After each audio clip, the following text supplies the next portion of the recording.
Hello guys, मैं पीयूष आप सबका स्वागत करता हूं आपके अपने यूट्यूब चैनल एसोसिएट लर्निंग पर। एमएड एंट्रेंस की प्रिपरेशन हम लगातार जारी रखे हुए हैं। उसी में आज हम एक टॉपिक लेकर के आए हैं जिसका नाम है national assessment and accreditation council, या जिसे आप नैक के नाम से जानते हैं। हिंदी में इस संस्था का नाम है राष्ट्रीय मूल्यांकन एवं प्रत्यायन परिषद। ठीक है, ये भी आपके सिलेबस का हिस्सा है और हम इसमें बहुत ज़्यादा डिटेल से नहीं पढ़ने वाले हैं। इसको सिर्फ उन पॉइंट्स को देखेंगे जो आपके लिए इम्पॉर्टेंट हैं, जिससे आपका क्वेश्चन बन सकता है। ठीक है, तो बहुत ही शॉर्ट वीडियोस होने वाली हैं, लेकिन ये बहुत ही इम्पॉर्टेंट है।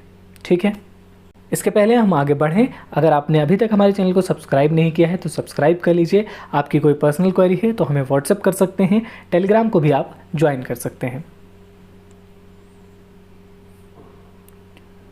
तो चलिए अब हम बात करते हैं राष्ट्रीय मूल्यांकन और प्रत्यायन परिषद, यानी कि national assessment and accreditation council, जिसे हम शॉर्ट फॉर्म में नैक कहते हैं और ये काफ़ी पॉपुलरली जाना जाता है नैक के नाम से। तो इसका नाम क्या है? राष्ट्रीय मूल्यांकन और प्रत्यायन परिषद, यानी कि national assessment and accreditation council, NAAC. इसकी स्थापना कब हुई थी? तो इसकी स्थापना हुई थी 1994 में। ठीक है, इसको आपको याद रखना है कि इसकी स्थापना का वर्ष कौन सा है? 1994 है, क्योंकि पिछली साल पिछली बार पेपर हुआ था उसमें मैंने देखा कि इन्होंने सर्व शिक्षा अभियान का ईयर पूछ लिया था, तो हो सकता है इनके ईयर भी पूछ लिए जाएं। तो आपको याद रखना है कि राष्ट्रीय मूल्यांकन और प्रत्यायन परिषद का जो ईयर है वो कौन सा है? 1994 है। ठीक है, अगला जो इम्पोर्टेंट पॉइंट है इसका, राष्ट्रीय मूल्यांकन और प्रत्यायन परिषद का मुख्यालय कहाँ पर है? तो बेंगलोर में है। ठीक है, बेंगलुरु में इसका क्या है? मुख्यालय है। और national assessment and accreditation council की स्थापना कब हुई थी? तो 1994 में हुई थी। राष्ट्रीय मूल्यांकन और प्रत्यायन परिषद की स्थापना 1994 में हुई। इसका मुख्यालय बेंगलोर में है। ठीक, अब आगे देखते हैं। राष्ट्रीय मूल्यांकन और प्रत्यायन परिषद यूजीसी द्वारा स्थापित एक स्वायत्त निकाय है।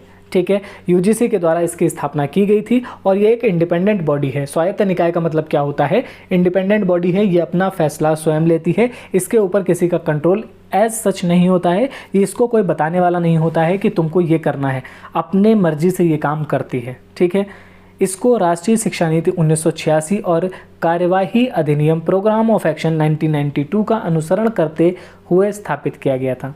यानी 1986 की जो एजुकेशन पॉलिसी आई थी, उसके बाद उस पॉलिसी को जब रिवाइज़ किया गया, यानी कि प्रोग्राम ऑफ एक्शन बनाया गया 1992 में, तो उसी में इसकी सिफारिश की गई कि एक ऐसी एक्रेडिटेशन काउंसिल बनाई जाए जो क्या करेगी? हमारे जो इंस्टीट्यूशंस हैं उनको क्या करेगी? असेस करेगी उनको। ठीक है, यानी उनका मूल्यांकन करेगी।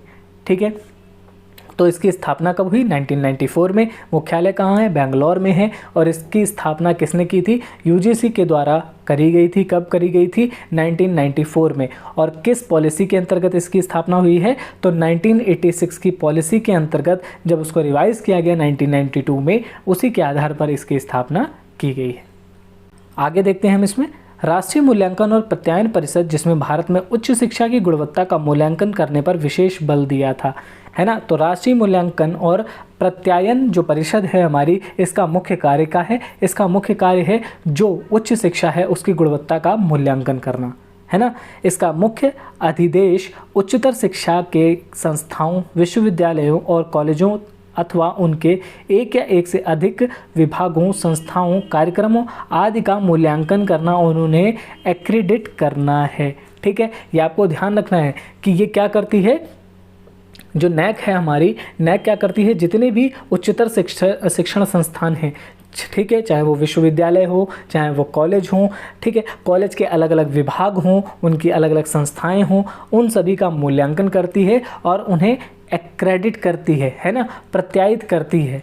ठीक, आगे देखते हैं। राष्ट्रीय मूल्यांकन और प्रत्यायन परिषद द्वारा 1 अप्रैल 2007 से लागू की गई नई पद्धति के अंतर्गत उच्चतर शिक्षा संस्थान को 2 चरणीय दृष्टिकोण के द्वारा मूल्यांकित किया जाता है तथा उन्हें प्रत्यायन किया जाता है। ठीक है, तो पहले 1 अप्रैल 2007 के बाद इन्होंने एक नया नियम निकाला। किसने? नैक ने, यानी कि राष्ट्रीय मूल्यांकन और प्रत्यायन परिषद ने एक नया नियम निकाला। क्या निकाला?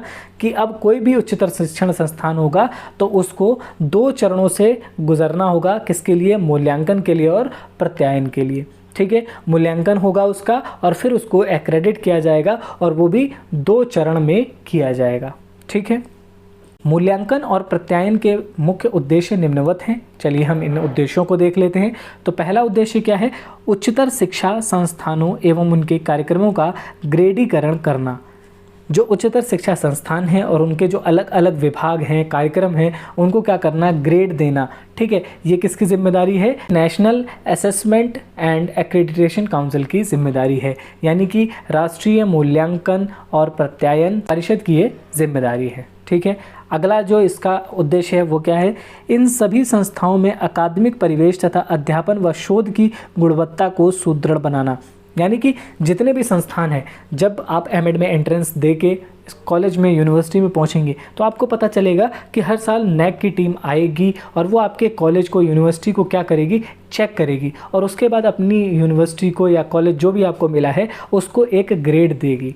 ठीक है, तो वो ग्रेड क्या बताते हैं? वो ग्रेड बताते हैं कि आपके जो संस्थान है उस संस्थान का परिवेश कैसा है, उस संस्थान में अध्यापन किस तरीके से हो रहा है, उसकी गुणवत्ता कैसी है। ठीक है, तो इन सब का काम किसका है? National assessment and accreditation council का।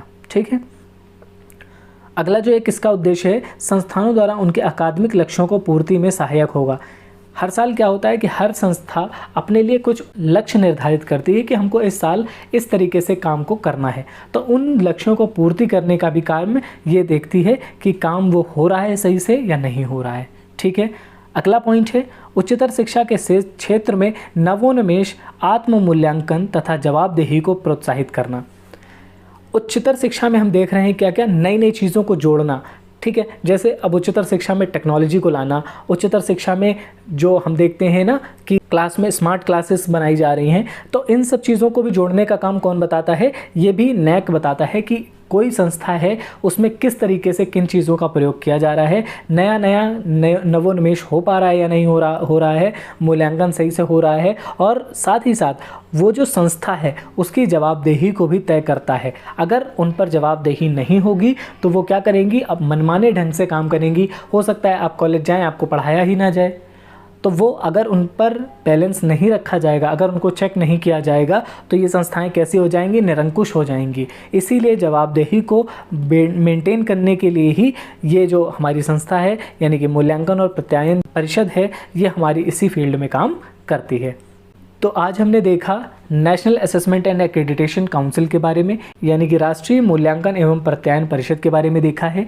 ठीक है, ये काफ़ी इंपॉर्टेंट चीज़ थी, ये आपको ध्यान रखना है। हो सकता है फंक्शन आपसे पूछ लिया जाए कि इसके कार्य क्या हैं, इसके उद्देश्य क्या हैं, इसकी स्थापना कब हुई, कहाँ पर हुई, मुख्यालय कहाँ है, तो इस तरीके के सवाल आपसे पूछे जा सकते हैं और ये बहुत ही इंपॉर्टेंट है। एक क्वेश्चन आपसे बनेगा इस टाइप का और आपके लिए काफ़ी इंपॉर्टेंट होगा। तो उम्मीद करता हूँ आपको वीडियो अच्छा लगा होगा। वीडियो अच्छा लगा हो तो चैनल को सब्सक्राइब कर लें, बेल आइकन को प्रेस कर लें और वीडियोज़ को लाइक और शेयर करना बिल्कुल ना भूलें।